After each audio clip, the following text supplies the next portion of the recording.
noget af det, der skete i går.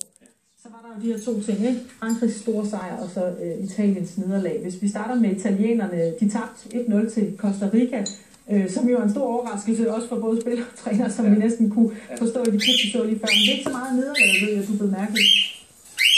Nej, jeg blev mærket, at de havde ikke specielt travlt med at vinde kampen i italienerne, da de først kommer bagud med 1-0. Det der er lidt paradoksalt i, at det var faktisk ikke en helt stor forskel, om de vandt til udgjort eller tabte 0-1.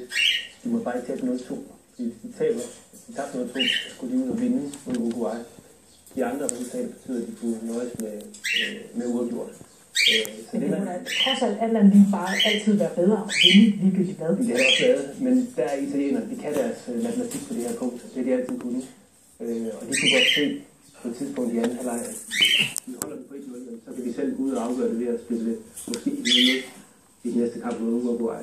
Så man oplever den der groteske situation, at en tidligere verdensmester var bagud i VM mod Costa Rica, og egentlig var okay tilfreds med det. Spillede bolden lidt på tværs, og hvis Costa Rica havde været med på den idé også at spille linjer på tværs, så havde vi set en meget, meget kedelig anden halvleg. Men betyder det, at sådan er det bare, det er pragmatikken, der sejrer, i stedet for at være sulten efter sejr? Ja, Italien er meget professionel på det punkt. Jeg sad og tænkte på et af de kapitler, vi har skrevet i bogen tilbage i 82, hvor Tyskland spillede mod Østrig, hvor Tyskland hurtigt på foran, og så giver resultat på